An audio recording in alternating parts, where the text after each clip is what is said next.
Ciao a tutti! Buongiorno! Gusto niyo rin bang makarating sa Italy?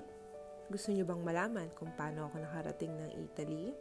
Magkonting storytelling muna tayo. Kasi, yung mama ko, OFW na siya dito sa Italy since 2004. And simula nung nagkahiwalay kami, nagkaroon ako ng pangarap na makarating din ako ng Italy. Pero since undocumented yung mama ko that time, hindi ako pwedeng mapetisyon.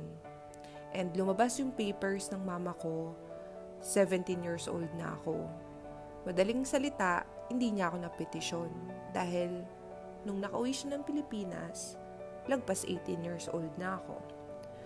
So, paano nga ba ako nakarating ng Italy? Ganito kasi yan. Nung pandemic, nagkaroon ako ng time para mag-isip-isip kung anong mga gusto ko mangyari at maging plano ko sa buhay. So, lumaki na ako. Umabot na ako ng 30 years old nang hindi ko kasama yung mama ko.